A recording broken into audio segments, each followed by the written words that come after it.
అందరికీ నమస్కారం. రోజాస్ తెలుగు డైరీస్ ఛానల్కి స్వాగతం. ఈరోజు మనం యండమూరి వీరేంద్రనాథ్ గారు రచించిన ప్రియురాలు పిలిచే అనే నవలలోని 4వ అధ్యాయంలోని 3వ భాగానికి వచ్చేశామండి. చెవులారా వినటానికి సిద్ధం కండి. భలే, నాకు మిమ్మల్ని చూస్తుంటే ఆశ్చర్యంగానే ఉంటుంది. నేనెప్పుడూ ఒకటే ఆలోచిస్తూ ఉంటాను. మనిద్దరం దాదాపు ఒకే పరిస్థితుల్లోంచి వచ్చాం. మీ తండ్రి జెమీ అంతా పోగొట్టారు. మీరు రోజువారీ తిండి కోసమే నానా కష్టాలు పడ్డారు. ఇక నా విషయానికి వస్తే, నా సొంత మామయ్యే నా తండ్రిని చంపాడు. నా ఆస్తంతా తినేయబోయాడు. ఇదంతా చూసి నేను సాటి మనిషి మీద నమ్మకం ఉంచుకోవటం మానేశాను. మీరు సాటి మనిషి మీద నమ్మకం తప్ప మరేమీ ఉంచుకోలేదు.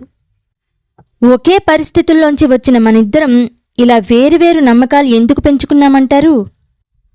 పక్కనే హిమాలయ పర్వతాలున్నాయి. స్వామి ధ్రువానందని అడిగి రమ్మంటావా? కార్తికేయ నవ్వుతూ అన్నాడు. వద్దులేండి, పెళ్లి చేసుకుని మొగుణ్ణి హిమాలయాలకు పంపిందంటారు. అన్నట్టు ఈ 10 నిమిషాలు అసలు విషయం మర్చిపోయి ఏదేదో మాట్లాడుతున్నాను.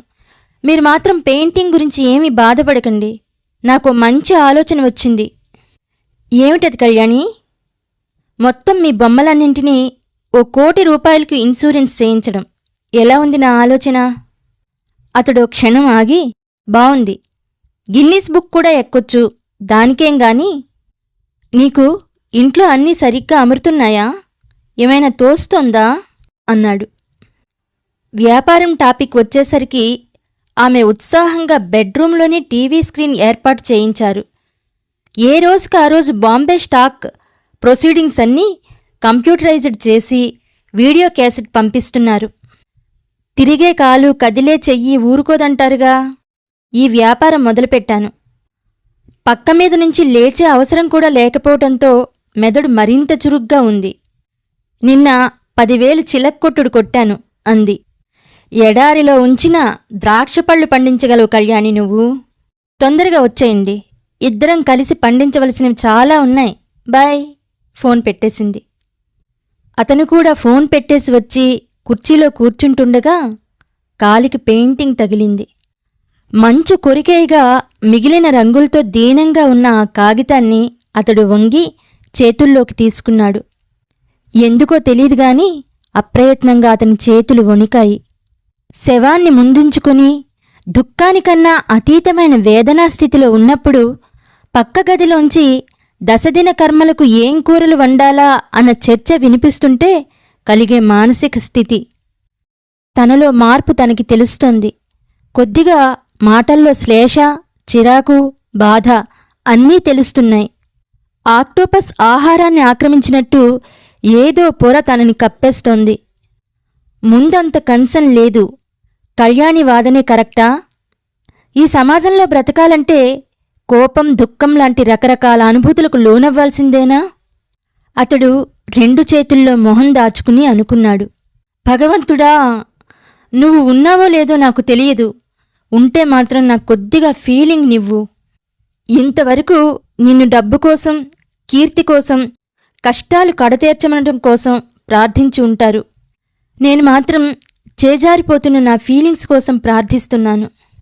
మెడిసిన్ కన్నా కుంచె నాకు ఎక్కువ ఆనందాన్ని ఇస్తుందని తెలిసి మెడిసిన్ని మధ్యలోనే వదిలిపెట్టి కూడా సంతోషంగానే ఉండగలిగే ఫీలింగ్ని నాతో కొనసాగనివ్వు. ఈ క్షణం సర్వం కోల్పోయినా ఏమాత్రం బాధ లేకుండా రోడ్డు పక్కన చెప్పులు కుట్టుకోవటంలో ఆత్మన్యూనతాభావం కలగని ఫీలింగ్ని నాకివ్వు. అన్నిటికన్నా ముఖ్యంగా ఒకప్పుడు నా బొమ్మ పాడైతే ఎంత బాధపడ్డానో అంతే ప్రేమని నాతో ఉండనివ్వు. మిత్రాజీ! దూరంగా గాలిలో నుంచి వినిపించిన కేకకి అతడు నుదుటిమీద నుంచి చెయ్యి తీసి చుట్టూ చూశాడు. గది బయట వరండా కూడా ఖాళీగానే ఉంది. మళ్ళీ మిత్రాజీ అని గట్టిగా వినిపించింది. అతడు వెనక్కి తిరిగి కిటికీ వైపు వచ్చాడు. అతడున్న హోటల్ చిన్న కొండమీద ఉంది. 100 అడుగుల క్రింద రోడ్డు మీద నించుని అనుజ్ఞ అరుస్తోంది. అతను కిటికీలో కనబడగానే రండి అంది. ఆమె చేతిలో పెద్ద ప్యాకెట్ ఉంది. అతడికేమీ అర్థం కాలేదు. ఎక్కడికి అన్నట్టు సైగ చేశాడు. మీరే కిందికి రండి, చెప్తాను. ఇప్పుడే నేనా చుట్టూ తిరిగి కొండెక్కలేను అని అరిచింది. రోడ్డు మీద వెళ్లేవాళ్లు ఆగి చిత్రంగా చూస్తున్నారు. ఆ అమ్మాయి మాత్రం నవ్విపోదురుగాక నాకేమిటి అన్నట్టుగా అలాగే నడుముకు చేతులు ఆంచి పైకి చూస్తోంది. అతడికి మొహమాటం వేసింది. ఆ అమ్మాయిలా అరవలేకపోయాడు. ఇక గొడవ ఎక్కువ చేయలేక అతడు గది తాళం వేసి కిందికి వచ్చేసరికి ఆ అమ్మాయి రోడ్డు పక్కన బ్రిడ్జి మీద కూర్చుని ఒక్కొక్క రాయి నీళ్లల్లోకి విసురుతోంది. పదండి వెళ్దాం, ఇవి పట్టుకోండి అంది. ఎక్కడికి వెళ్లడం? ఇవేమిటి? Canvas, stand, పెయింట్సు. మనం ఆ ల్యాండ్స్కేప్లోకి వెళ్తున్నాం. వెళ్ళాక ఎక్కడైతే సీన్ బావుంటుందో మీరే నిర్ణయించాలి. అతడు విచలితుడయ్యాడు. ఏమిటిదంతా? నాకేమీ అర్థం కావటం లేదు. మీరు బొమ్మ వేయబోతున్నారు, అందుకోసం మనం వెళుతున్నాం. నీకు నిజంగా మతిపోయింది. నేనిప్పుడిలా బొమ్మ వేయటమేమిటి?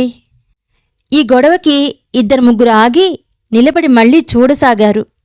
ఒక అబ్బాయి దగ్గరగా వచ్చి, మేడం, మీరు సినిమా యాక్టరా అని అడిగాడు హిందీలో.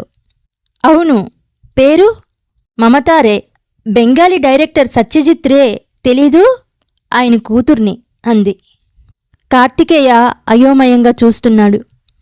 వాడు చిన్న పుస్తకం తీసి ఆటోగ్రాఫ్ ప్లీజ్ అన్నాడు. ఆమె దాన్నందుకుని కార్తికేయ వైపు చూసి నవ్వింది. అందులో వ్రాస్తూ ఆటోగ్రాఫ్ పుస్తకం పట్టుకొని తిరుగుతున్నావేమిటి అని అంది. ఊళ్ళోకి చాలామంది ప్రముఖులు దిగారుగా మేడం, అందుకని ఆమె సంతకం పెట్టి ఇస్తూ రహస్యంగా ఆయనతో పెట్టించుకోవా అంది. ఆయనెవరు మేడం? అమితాబ్ బచ్చన్ మేనలుడు, future hope of Hindi industry. పుస్తకం తిరిగి ఇస్తూ అంది. కుర్రాడి మొహం ఎక్సైట్మెంట్తో నిండింది. కార్తికేయని ప్రశ్నలతో ముంచెత్తాడు. ఎలాగో అతన్ని వదిలించుకుని కార్తికేయ బయటపడ్డాడు. ఏమిటిదంతా అనుజ్ఞ? Just thrill. నాకిలాంటివి ఇష్టం ఉండవు. అదీకాక నాకిప్పుడు బొమ్మలేసే మూడ్ లేదు. ఒక స్టాండ్కి క్యాన్వాస్ తగిలించుకుని చేతికొచ్చిన గీతలు గీయలేను నేను సీరియస్గా అన్నాడు. ఆమె నడుస్తున్నదల్లా ఆగి, సరే అయితే మీరు వెళ్ళండి, నేను వెనక్కి రాను అంది. అకస్మాత్తుగా ఆమె మొహంలో వచ్చిన మార్పుకి అతడు ఆశ్చర్యం చెంది, ఏం చేస్తావ్ అని అడిగాడు. ఢిల్లీ వెళ్ళిపోతాను, లేకుంటే ఈ అడవిలోకి వెళ్ళి ఏడుస్తాను. ఏడుపు ఎక్కువైతే చచ్చిపోతాను. నీకు మతిపోయింది. ఇంత చిన్న విషయానికి చచ్చిపోతావా? చిన్న విషయమా? మీకు చిన్న విషయమైతే అవ్వచ్చు, కాని నాకు కాదు. నా జీవితంలో అతి విషాదకరమైన సంఘటన ఈ బొమ్మలతో ముడిపడి ఉంది. ఆమె నడక సాగిస్తూ అంది. అది నా భర్త జీవన్మరణానికి సంబంధించిన విషయం. సంచలితుడై అతడు ఆగి, నీ భర్త అన్నాడు విస్మయంగా. ఆ అమ్మాయి వయసు 20కి కాస్త అటూ ఇటూ ఉంటుంది. అవును, నాకు చాలా చిన్నప్పుడే, అంటే ఇంటర్మీడియట్ చదివే రోజుల్లో పెళ్ళయింది. ఆ రోజుల్లోనే తలమునకలయ్యే ప్రేమలో పడ్డాను. రాజేష్ని చూస్తే ఎవరు ప్రేమలో పడకుండా ఉండగలరు? Smartest boy on earth. నాన్నని ఎదిరించి పెళ్లి చేసుకున్నాం. రాజేష్ పెయింటర్, నేను కూడా పెయింటర్నే. మైనే ప్యార్ కియా రచయిత మా ప్రేమని చూసుంటే ఇంకో సంవత్సరం ఎక్కువ ఆడేలా సినిమా తీసుండేవాడు. రాజేష్ తండ్రి కలప కాంట్రాక్టర్. ఆయనకి మా పెళ్ళిష్టమే. మినిస్టర్ కూతుర్ని కోడలిగా చేసుకోవటం ఎవరికిష్టం ఉండదు? రాజేష్ నేను అడవిలో కాపురం పెట్టాం. చెక్కల ఇల్లు, పక్కనే సెలయేరు.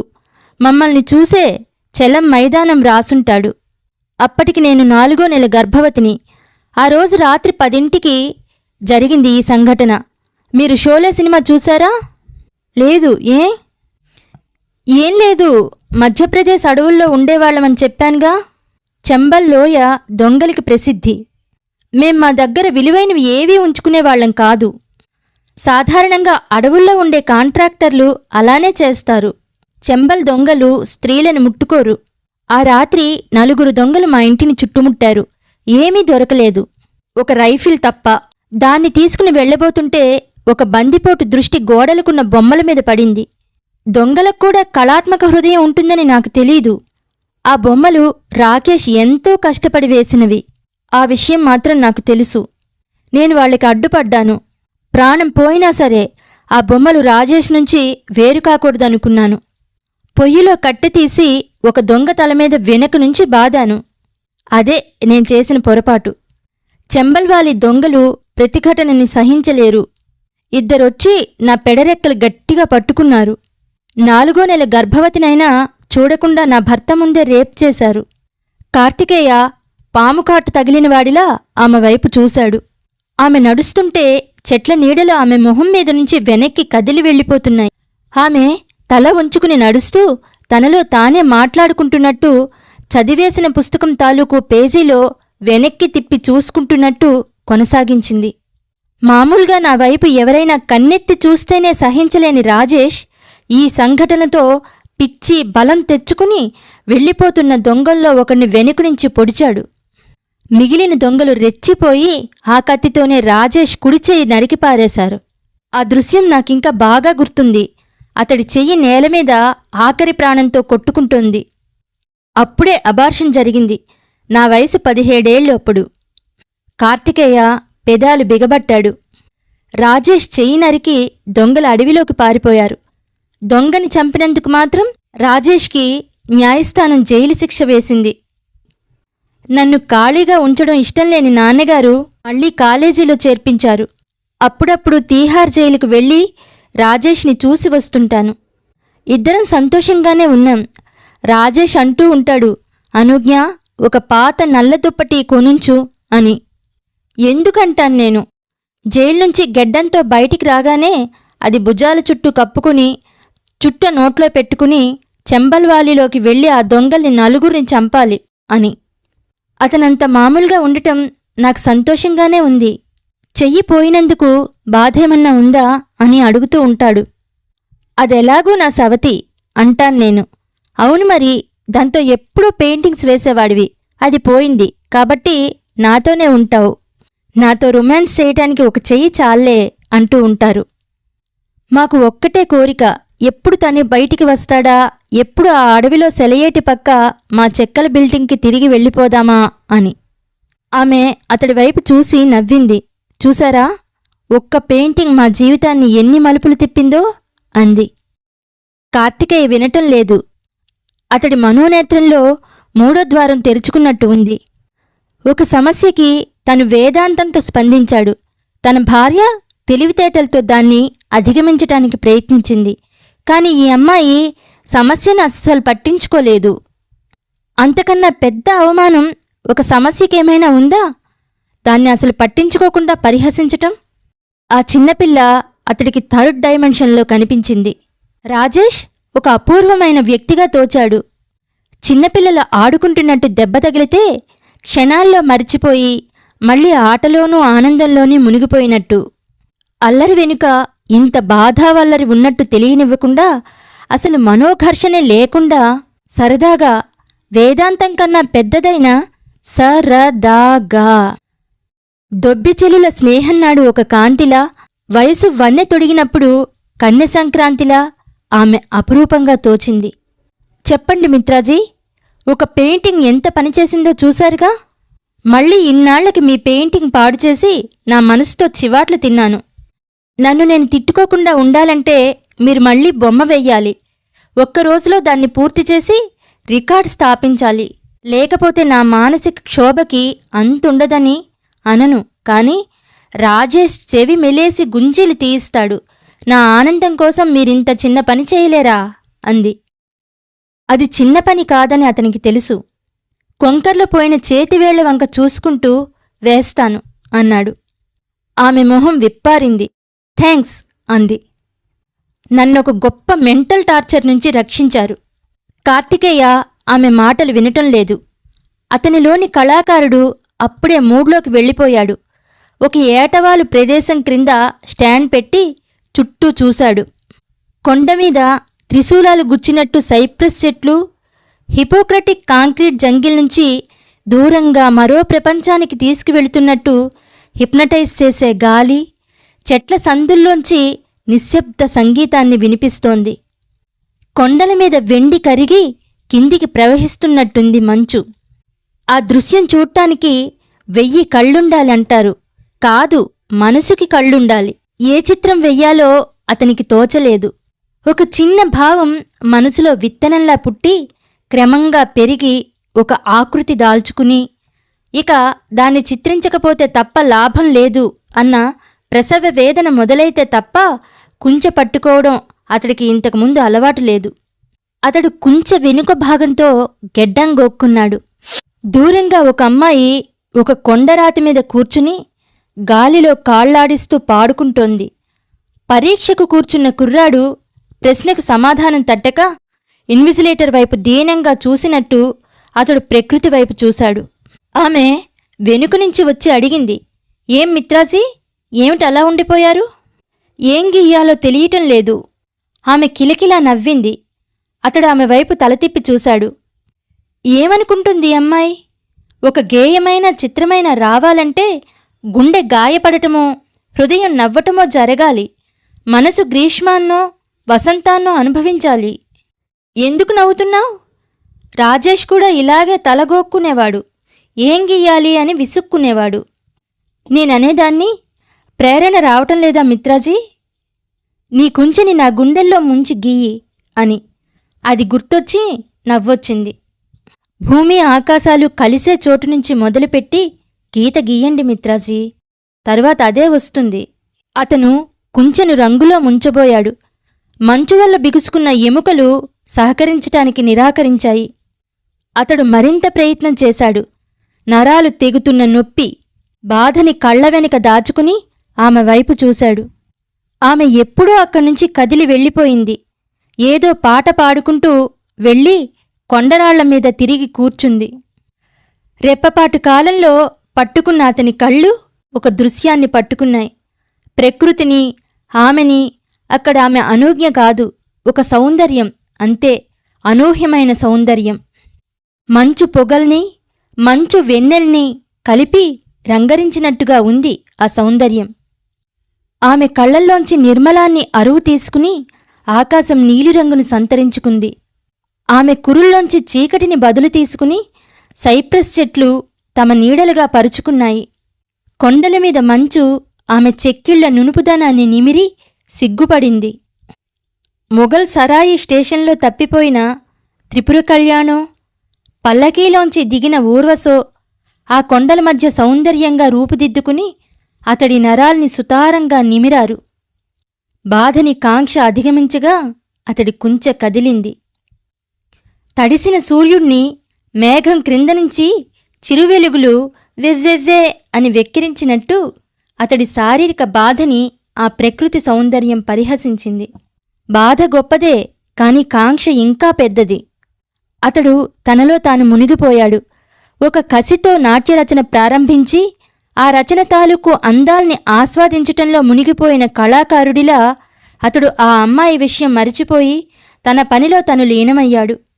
ఓరకంట అది గమనించి ఆమె అక్కడినుంచి జారుకుంది.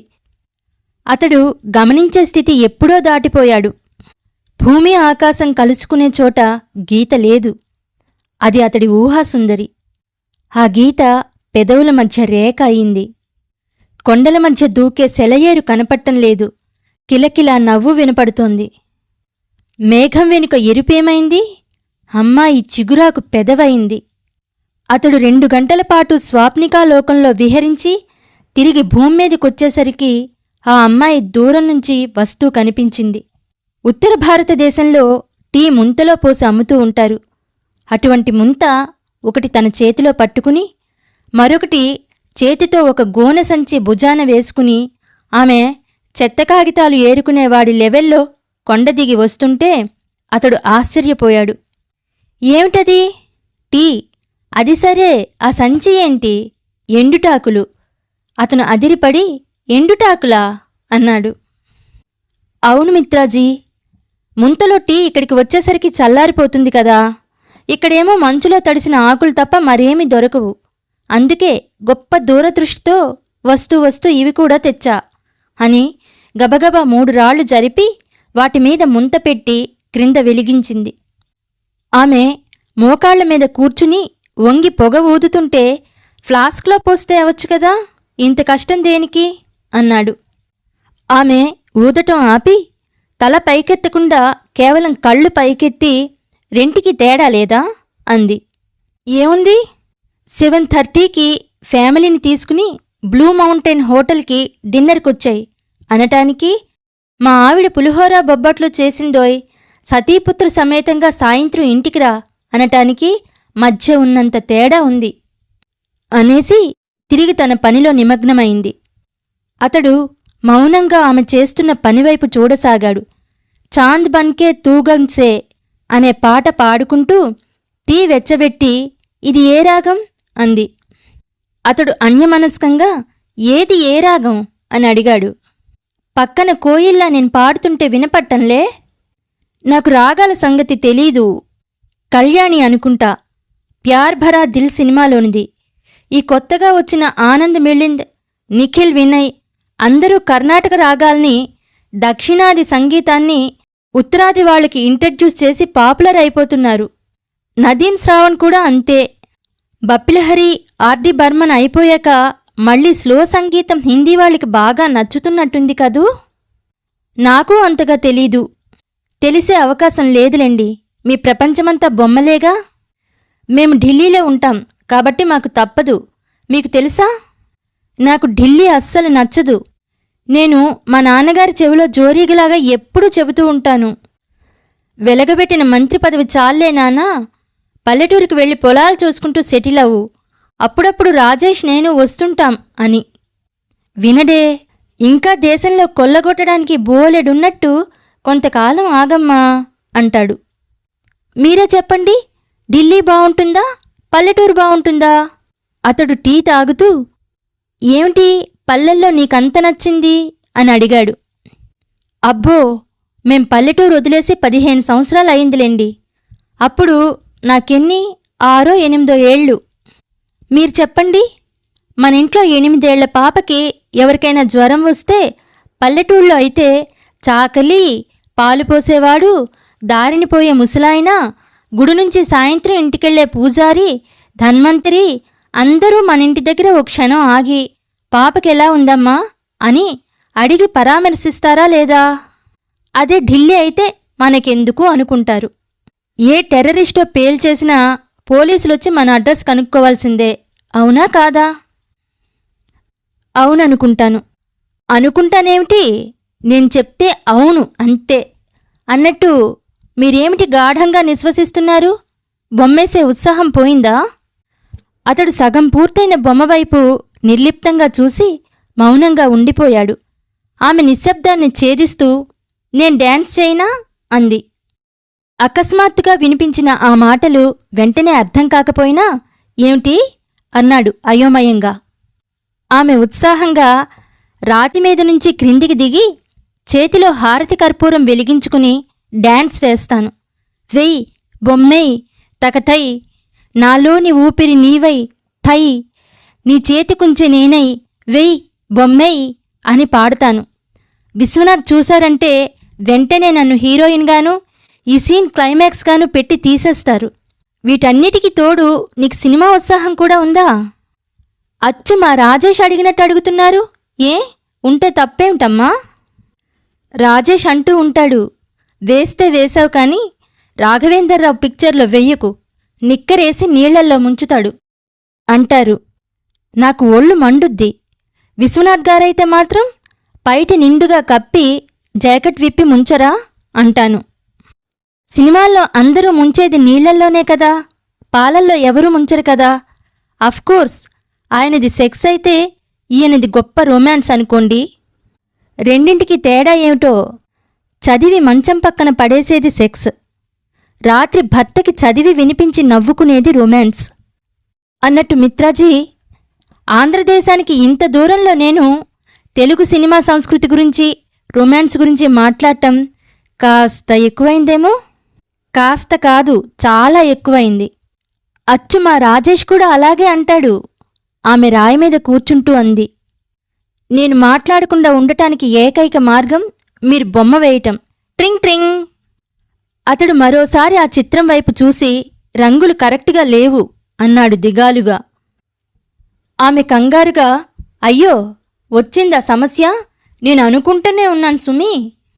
సిమ్లా బజారంతా తిరిగాను, సరైన క్యాన్వాస్ దొరకలేదు. ఇక లిండిల్ అన్న పేరు ఎవరూ వినలేదు అన్నారు సిమ్లాలో అంది. అతడు చప్పున తలెత్తి, లిండిల్ అన్న పేరు నీకెలా తెలుసు అన్నాడు. లిండిల్ ప్రపంచంలోకెల్లా ఖరీదైన పెయింట్స్. కేవలం లక్షాధికారులైన ప్రొఫెషనల్ చిత్రకారులు మాత్రమే వాడేవి. అతడి ప్రశ్నకు సమాధానంగా నవ్వి, నేను పెయింటర్నే అనే విషయం మర్చిపోతున్నారు మీరు అంది. నువ్వు లిండిల్ పెయింట్స్ వాడతావా? బొమ్మలు బాగా వేసినా వెయ్యకపోయినా మా నాన్నకి డబ్బులు బాగా ఉన్నాయి కదండీ. నేను మామూలు రంగులే వాడతాను. ఇప్పుడు అది కాదు సమస్య. ఈ రంగుల్లో ముఖ్యంగా ఆకుపచ్చ, నారింజ రంగులు ఎఫెక్టివ్గా లేవు అన్నాడు. ఆమె క్యాన్వాస్ వైపు చూసింది. మామూలు కళ్ళకి తెలీదది. నేషనల్ కాంపిటీషన్ దేనికి ప్రథమ బహుమతి ఇవ్వాలా అని సునిశిత దృష్టితో చూస్తే జడ్జికి తెలుస్తుంది. పేరుకు రాష్ట్ర రాజధానే, కాని ఇక్కడ అంతకన్నా ఎక్కువ లేవు. అతడు కొంచెంసేపు ఆలోచించి, ఓ పని చేద్దామా అన్నాడు. ఏమిటన్నట్టు చూసింది. సింథటిక్ రంగులు కాకుండా మామూలు రంగులు ప్రకృతిలోంచి తీసి ఉపయోగిద్దాం. చిన్నప్పుడు కొంతకాలం అలా చేసేవాణ్ణి. నేరేడు, పసుపు, గంధం, నూనె లాంటి మిశ్రమాలతో ఆ ఎఫెక్ట్ సాధించవచ్చు. ఇప్పుడు మనకు కావలసింది ఆకుపచ్చ కాబట్టి పెద్ద సమస్య ఉండకపోవచ్చు. అయితే ఈ సింథటిక్ రంగుల్లో ఆ నేచురల్ రంగు ఎలా మిళితం అవుతుందో చూడాలి. ప్రయోగం చేద్దాం. గెలిస్తే గెలుస్తాం, లేకపోతే వచ్చే నష్టం కూడా ఏమీ లేదు అంటూ అతడు తనకి కావలసిన వస్తువులు చెప్పాడు.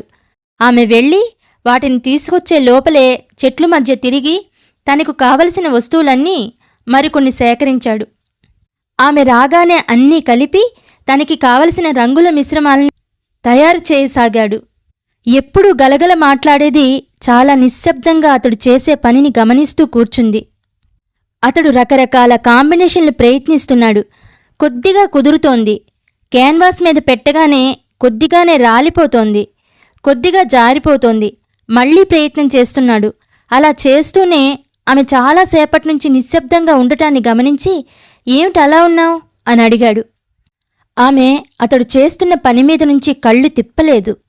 నాకెందుకో ఇది చాలా అద్భుతంగానూ థ్రిల్లింగ్గానూ అనిపిస్తోంది అంది. ఏదో లోకంలో ఉన్నట్టు. అజంతా ఎల్లోరాల్లోని చిత్రాలు ఇంతకాలం పాడవకుండా ఉండటానికి కారణం ఇలాంటి లేపనాల మిశ్రమాలే అనుకుంటాను కదూ అంది. ఇంకా నయం, వాటికి వీటికి పోలికెక్కడా? ఇవి ఒక నెల రోజులు రంగు కోల్పోకుండా ఉన్నా మనం విజయం సాధించినట్టే. తైలాన్ని వర్ణంలో మిళితం చేస్తూ అన్నాడు. సైప్రస్ చెట్ల నుంచి వచ్చే పాలలో కూడా ఒక విశేషం ఉంది, గమనించావా? దీని నుంచి వచ్చిన పాలు నిమిషాల్లో నారింజ రంగును సంతరించుకుంటాయి. మనం హిమాలయాల్లోనే ఉన్నాం కదూ? ఏదో గుర్తొచ్చినట్టు అడిగింది. ఏ, అందుకేమైనా అనుమానమా? ఆహా, ఏం లేదు. మనుచరిత్రలో వరూధిని ప్రవరుడితో ఒకచోట అంటుంది, కప్పుర పుసురము గొజ్జంగా పువ్వుపొదల్ గురియంగా అని. వర్షపు నీరు కర్పూరపు చెట్ల మీద నుంచి పడి ఆ పన్నీరు స్ఫటికపు రాతి నేలల దొనల్లో నిలువచేరి ఎర్రచందనపు రంగుని సంతరించుకుంటుందని. దివిజ తరూజములు అంటే ఈ సైప్రస్ చెట్లేనేమో ఆకాశాన్ని తాకుతున్నాయిగా. మై గాడ్, నిజమే అయ్యుండొచ్చు. దానికేంగాని నువ్వేమిటి ఒకవైపు దిల్ హైకే మాన్తానాహి అని పాడతావు, మరోవైపు మనుచరిత్ర గొప్ప చెబుతావు. ఆమె దానికి సమాధానం చెప్పకుండా, మిమ్మల్ని ఆదిమానవులతో పోల్చినందుకు అప్పుడు కొద్దిగా ఫీల్ అయ్యాను. ఇప్పుడు కరెక్ట్గా సరిపోయింది. ఈ రంగులు కలపడం అది అంది నవ్వుతూ. అతడు కుంచెతో ఆకుపచ్చ రంగు చెట్టు మీద అద్ది 5 నిమిషాలు ఆగాడు. రంగు మారలేదు. అతడి మొహంలో పెద్ద సంతృప్తి కూడా కనపడలేదు. ఆమె ఉత్సాహంగా అతడి వైపు చూస్తూ, ఏమైంది అంది. పర్వాలేదు, అయినా మొత్తం బొమ్మలో ఆకుపచ్చ ఎక్కువగా చోటు చేసుకోలేదు కాబట్టి ఇది అంత పెద్ద సమస్య కాదు. ఇప్పుడే అసలు సమస్య వస్తోంది. మొత్తం ఆకాశాన్ని, సంధ్యాసమయపు కెంపు వర్ణాన్ని చిత్రీకరించాలి. మన విజయం దానిమీద ఆధారపడి ఉంటుంది. ఉన్నాడుగా అల్లసాని పెద్దనా, దివిజ తరుజ చీల్చి రక్తవర్ణము తెచ్చి కమలబాంధవునడిగి చందనమూ కూర్చి.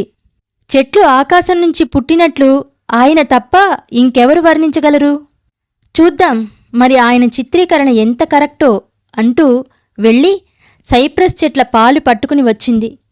అందులో తైలాన్ని కలిపి ప్రయత్నం చేశాడు. క్షణాల్లో మారే కొద్దీ అది కూడా రంగు మార్చుకుని ఒక వర్ణంలో స్థిరమైపోయింది. మరికొన్ని రంగులు మిశ్రమం చేశాడు. అనుకున్న ఫలితం రావటం లేదు. సూర్యుడు నడినెత్తిమీదకొచ్చాడు. క్రితం రోజు మంచు తుఫాను తాలూకు ప్రభావం ఈరోజు తెలుస్తోంది. ఒకవైపు చలి, మరొకవైపు ఎండ. అతడి నిస్సహాయ స్థితిని ఆమె గమనిస్తోంది. ఎవరిమీదో తెలియని కసి, ఉక్రోషంతో ఆమె కళ్లల్లో గిర్రున నీరు తిరిగింది. అతడు జీవితాన్ని చూసినవాడు. కోపము, దుఃఖము వాటికి అతీతుడు. ఇంకా ప్రయత్నిస్తూనే ఉన్నాడు.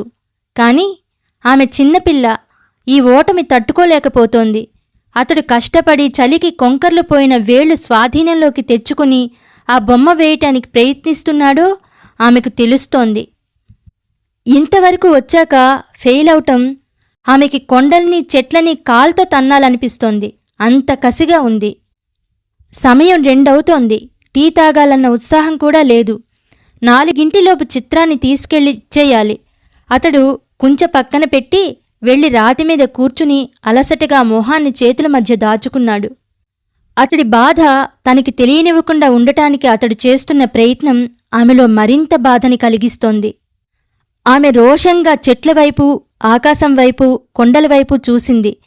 సూర్యుడు మేఘాల చాటుకి వెళ్లగానే మంచం మీద ఆకాశపు రంగు రిఫ్లెక్ట్ అయి నారింజ వర్ణంలోకి మారింది. నాకు కావలసిన వర్ణం ఇదే అన్నట్టు ప్రకృతి సందేశాన్నిచ్చింది. అతడు ఇలా ఎంతసేపు కూర్చున్నాడో తెలీదు. ఇది ప్రయత్నించండి అన్న మాటలకి తేరుకుని కళ్ళు విప్పాడు. ఈసారి ఆమె కాస్త ముదురు రంగు వర్ణాన్ని తీసుకొచ్చింది. 100 సంవత్సరాల క్రితం వృక్షం తాలూకుదన్నట్టు ఉంది. అది ఎక్కడో కొండమీద దూరంగా ఉందని చూపించింది. అతడు నిరాసక్తంగానే దానితో ప్రయత్నించాడు. బేస్గా కావలసిన తైలాన్ని కూడా కలపలేదు. క్షణాలు గడిచాయి.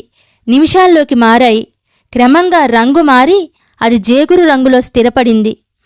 ఆమె ఉత్సుకంగా అతని వైపు చూసింది. అతడి మొహంలో ఎప్పుడూ లేని ఒక కొత్త సంచలనం, ఉద్వేగం. బంగారపు గనుల్ని అన్వేషించే వాళ్లకి మొదట మట్టిలో ఆ ఛాయలు కనపడగానే ఆ కళ్ళు ఆనందంతో ఎలా మెరుస్తాయో, ఎలా తొందరపడతాయో అలా. అతడు గబగబా మిగతావి కలిపాడు. మొదటి గీత కుంచెతో అలవోకగా గీశాడు. ఆమె గుండె కొట్టుకోవటం ఆమెకే తెలుస్తోంది. గాలి కూడా నిలబడి చూస్తోంది. తెలుపు, ఎరుపు మిశ్రమం నుంచి గులాబీ రంగు చారలు క్రమంగా జేగురు రంగులోకి విశ్లేషణమై నదిలో అలల్లా కొన్ని మారి, కొన్ని మారక ఎక్వేరియంలో చేపపిల్లల్లా తళతళలాడుతూ చివరకు బంగారు వర్ణంలో స్థిరపడితే, ఆ మెరుపు అతడి కళ్లల్లో కూడా కనపడితే, ఆమె చేతులు 2 గాల్లోకి చాచి చిన్నపిల్లలా ఎగిరి గెంతేస్తే, ఆ అల్లరికి సెలయేరు ఈర్ష్యపడింది. పర్వతాలు పెద్దమనిషి తరహాగా మెచ్చుకోల్ని గాంభీర్యం వెనుక దాచుకున్నాయి. సైప్రస్ చెట్లు ఆనందిస్తున్నట్టు తలూపాయి. మంచు కరిగి కాళ్లను తడిపింది. ఆనందం కరిగి కంటి అంచుని తడిపింది. అతడు ఆగలేదు. కుంచె అతడి చేతిలో గుర్రమై కదం తొక్కింది. బొమ్మ పైభాగాన్ని మొత్తం ఆ అస్తమిస్తున్న సూర్యుడి రంగుతో నింపాలి. అతడు ఆ పనిలో నిమగ్నమై ఉండగా ఆమె వెళ్ళి చెట్లనుంచి పాలను తెచ్చేది. ఆమె పనే కష్టం. ఒకేసారి అంత తేవటానికి వీల్లేదు. వెంటనే రంగు మారిపోతుంది. అందుకని అలసటని పెదాల మధ్య బిగబట్టి ఆమె పరుగు పరుగున వెళ్ళి తెస్తోంది. అతడైతే అసలు ఈ ప్రపంచంలోనే లేడు. ఆఖరి భాగం పూర్తి చేస్తూ ఉండగా ఆమె రాక ఆలస్యమై అతడి ప్రపంచంలోకి వచ్చాడు. కొంచెం సేపుండి మరికొంచెం సేపు వేచి ఆమె కోసం వెతుక్కుంటూ చెట్ల వెనక్కి వెళ్లాడు. అక్కడి దృశ్యం చూసి నిర్వీణ్యుడయ్యాడు. ప్రియనేస్తాలు, ఇక్కడితో 4వ అధ్యాయంలోని 3వ భాగం పూర్తయింది. ఈ నవల గనక మీకు నచ్చినట్లయితే నా ఛానల్ని తప్పకుండా సబ్స్క్రైబ్ చేయండి, లైక్ చేయండి, కామెంట్ చేయండి, షేర్ చేయండి. అలాగే నన్ను ప్రోత్సహించండి. ధన్యవాదాలు. ఇట్లు మీ రోజారమణి.